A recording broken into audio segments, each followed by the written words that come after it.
Let's get right into this. Number 10. We were created as energy harvesters for higher beings. You think you're here to find purpose and happiness? Nah, you're probably a cosmic AA battery. Ancient Sumerian tablets describe gods creating humans for labor, not love. Labor. You wake up tired, chase goals, break down emotionally, and something out there might be sipping on your chaos like cold brew. Why do you think stress is the only thing we produce effortlessly? Why do you feel drained after just existing? Ever wonder why your aura only flares up during breakdowns or passionate makeouts? Maybe the harvest peaks when you cry in traffic or laugh at memes while spiraling. Meditation? That's energy formatting. Your peace? Flavor enhancer. The universe doesn't want you healed. It wants you charged. Maybe that's why when you finally reach enlightenment, you disappear. Not because you ascended, because your battery hit 0% and the system swapped you for a fresher one. Enjoy your glow up. Someone else might be microwaving with it. Number 9. Consciousness is a contagious algorithm. Consciousness not divine, not deep,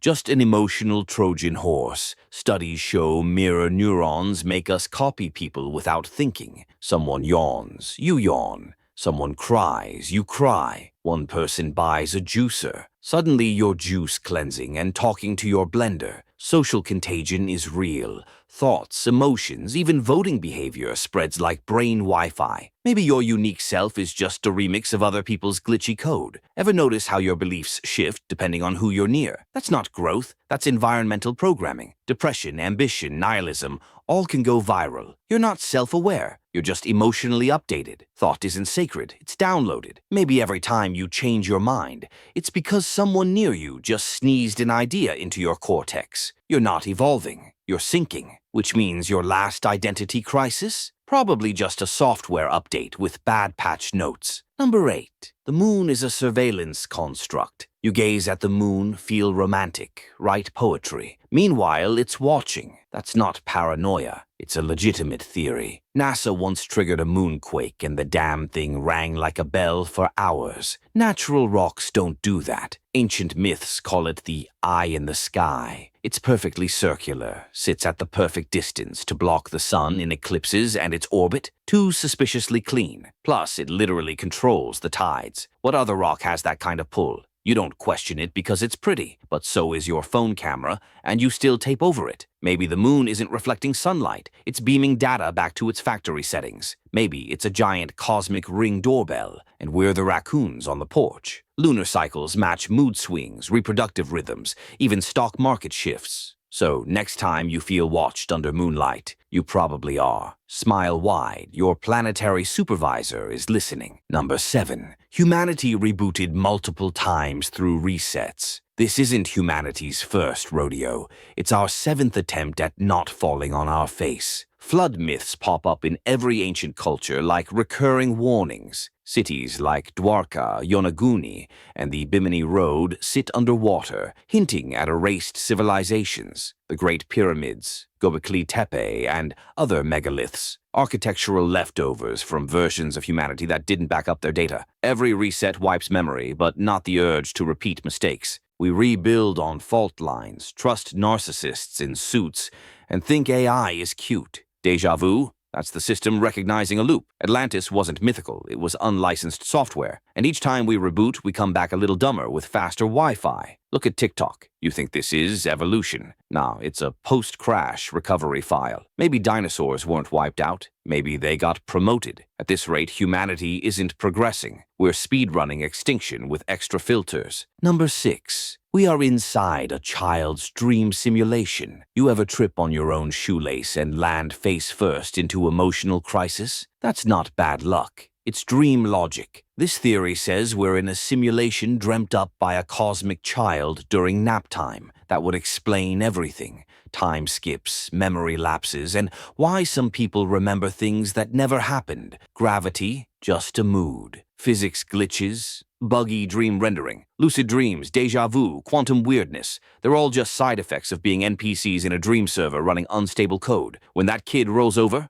earthquakes, when they have nightmares, wars, prayer might be interpreted feedback, therapy, debugging. And if the kid wakes up mid-dream, Goodbye, reality. What if reincarnation is just respawning after the dreamer hits rewind? Think about it. Dreams end, but sometimes they continue. So if your life feels like it's on shuffle mode, it might be. Welcome to REM world, where logic sleeps and you're just lucky to be rendered. Number 5. The planet is alive and testing us as parasites. You think Earth is your home, more like your reluctant host. Fungi talk, trees share nutrients, whales sing cross-generational songs. Meanwhile, humans invented plastic and late capitalism. Earth behaves like a living organism. Gaia Theory 101. Climate change. Could be Earth raising its planetary fever to kill the infection. Us. Hurricanes, floods, wildfires. They're immune responses, not accidents. While bees vanish, billionaires build escape pods. We act like the main characters, but we're behaving like a virus that refuses to wash its hands. Maybe Earth isn't dying, it's shedding, and we're the dandruff. Ever wonder why the richest build bunkers? It's not fear,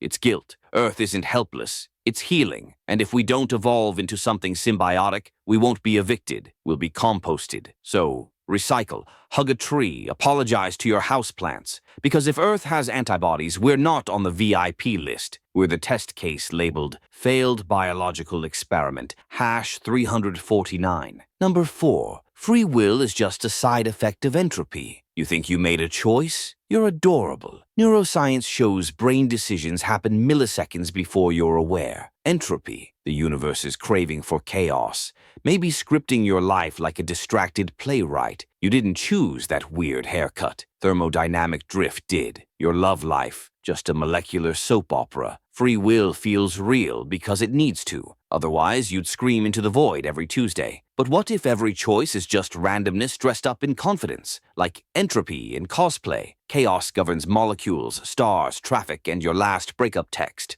Every decision you think you made might be physics tumbling downhill. So maybe follow your heart is just obeying thermodynamic collapse with extra optimism. Even your rebellions might be predestined static. Free will isn't dead, it's decorative. So go ahead, rebel. But know your chaos was scheduled. You're not unpredictable. You're entropy in skinny jeans, pretending it's free. Number 3. Reality is self-aware and editing itself. You're not losing your memory. Reality might just be changing the script. In quantum experiments, particles act differently based on observation. That's not physics, that's existential improv. Mandela effects, misremembered facts like Berenstain versus Berenstain aren't bad memory. They're sloppy edits. Maybe reality is sentient code, debugging itself as we notice the glitches. Your confusion isn't the bug, it's the update alert. Ever walk into a room and forget why? Maybe that code block got replaced mid-render. Maybe deja vu is memory syncing after a hotfix. If reality responds to observation, then watching is interacting. Thinking is altering. You're not just in the simulation. You're unknowingly co-writing the patch notes. And the moment you question reality, it quietly changes the locks. So if the sky turns green one day and everyone acts like it's normal, congrats. You caught a revision live, but don't blink. The editor hates being seen. Number 2. Earth's consciousness might delete civilizations periodically. Earth might be conscious and periodically over us. Multiple ancient civilizations vanished without clear reason. The Indus Valley, the Olmecs, the Mayans. Sudden collapses, tech out of time, and radioactive ruins like Mohenjo-Daro whisper that resets aren't rare. They're protocol. Geologic records show cyclical cataclysms every approximately 12,000 years. Floods, firestorms, magnetic flips. It's Earth cleaning house. Maybe humans are just seasonal experiments, and when we get too loud, Earth rage quits. Like closing 400 Chrome tabs. We build the same pyramids, repeat the same hubris, fall for the same kings in fancy suits. Every cycle we forget everything,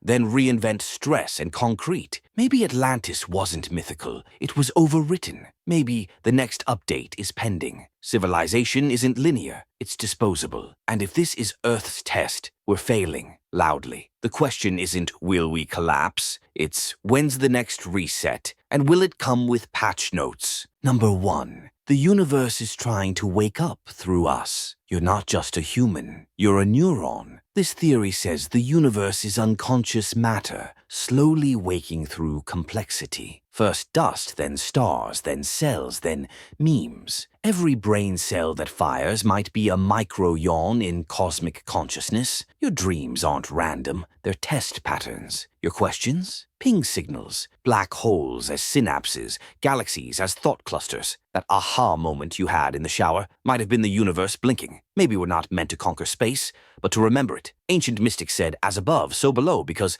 they saw neurons in nebulae. Every breakthrough you have is cosmic RAM loading a new module. Maybe art, love, math, and cat memes are just different languages for awakening. Consciousness isn't a side effect, it's the mission. And your life, a tiny, confused status update from a universe trying desperately to log into itself.